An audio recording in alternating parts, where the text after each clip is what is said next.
The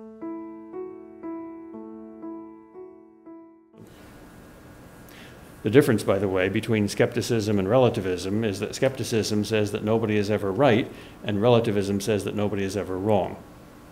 And since it is much more comfortable to believe that nobody is ever wrong, relativism is always more popular.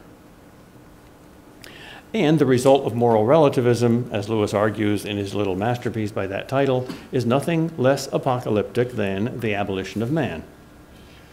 The argument of that prophetic book is literally stunning. The title is meant literally. Modern education is turning man into a trousered ape, an educated monkey. Perhaps this is the real truth of evolution. Perhaps they evolved from us rather than we from them.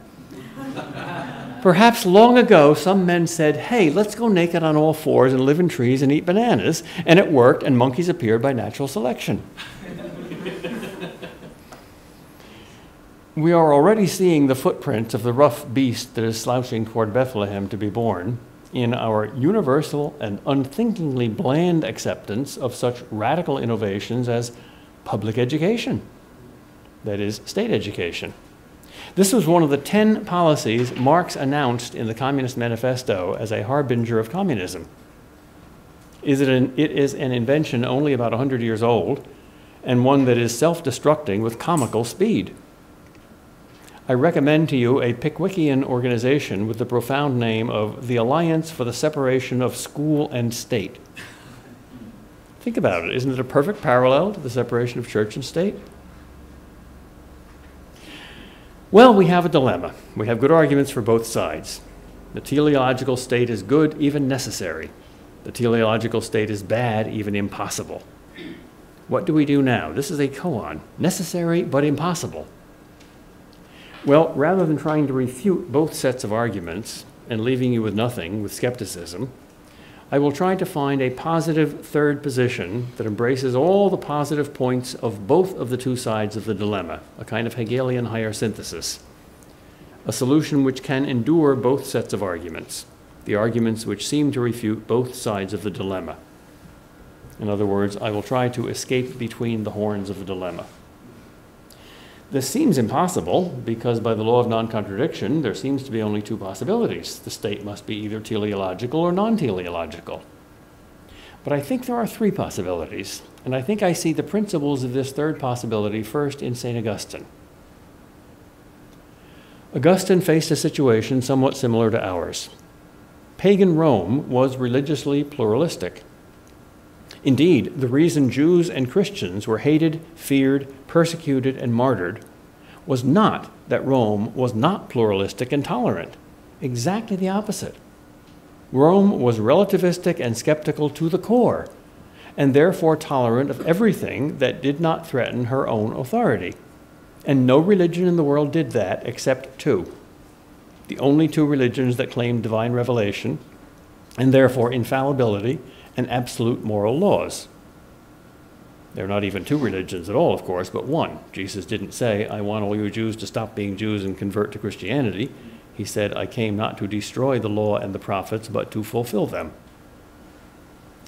The intolerance of a tolerant state like the Romans for intolerance like that of Jews and Christians can be even more adamant and fearsome than the intolerance of any intolerant state like medieval Spain. The Spanish Inquisition was much fairer, much more reasonable, much more open to dialogue, and much more merciful than the Roman Empire. Or, for that matter, ideologically, than the New York Times or the New Republic, though its punishments were a bit cruder and more physical. In Augustine's time, Rome was dying because fewer and fewer of her citizens believed in the old teleology, the old religion. And when a religion is dying, it often acts like a dying lion or snake. It gets angry and afraid and thrashes about looking for somebody to blame and to kill. Thus, Augustine defended Christianity against the charge that this new religion was dangerous to the secular survival and health of the Roman state because it had a new god. Just the opposite, he argued. It was natural law piety and morality that had held Rome together, and Christianity was the best guarantor of that natural law goodness.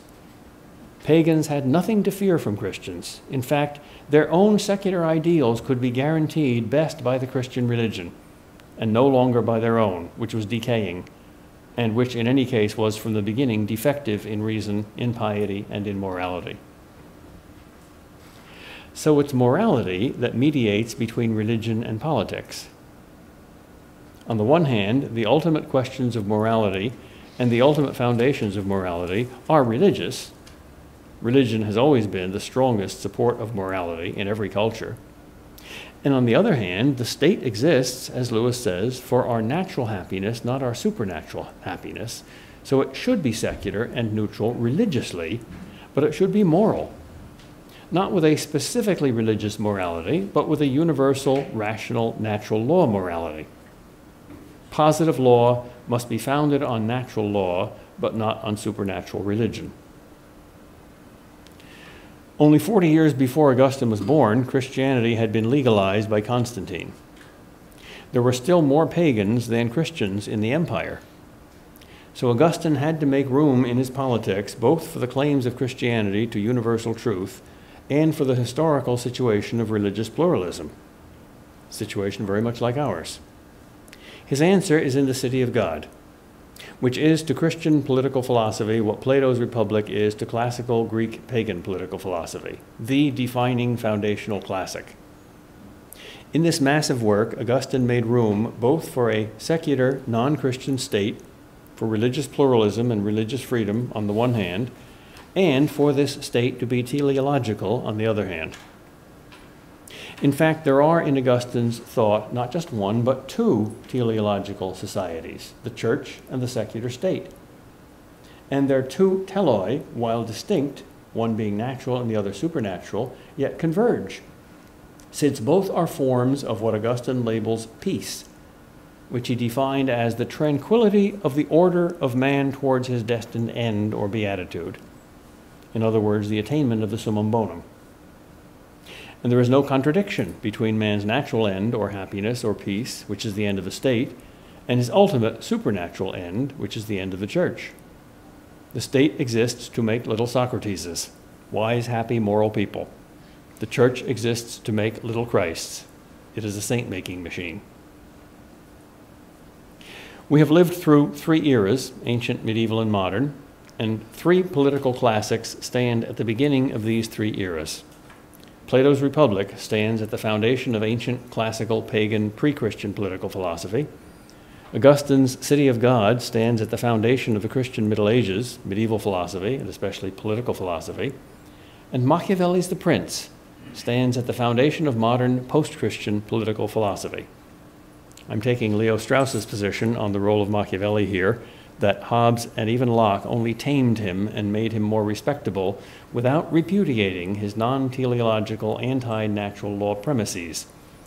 And even the rebellions of Rousseau's Romanticism and Nietzsche's voluntarism didn't rebel against Machiavelli's rebellion against natural law and teleology.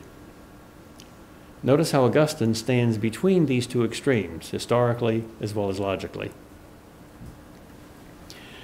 The Augustinian solution to our dilemma, however, has proved itself historically to be prone to a swerve.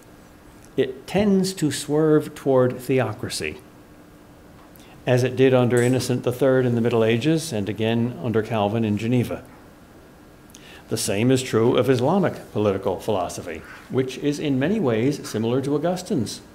For it too, in principle, makes room for three levels of rights: rights proper to Muslims only, rights shared by Jews and Christians also, since according to Islam, these two religions are also divine revelations, though inferior to Islam, and universal natural law rights by which all men, being created by Allah, are teleologically destined for paradise.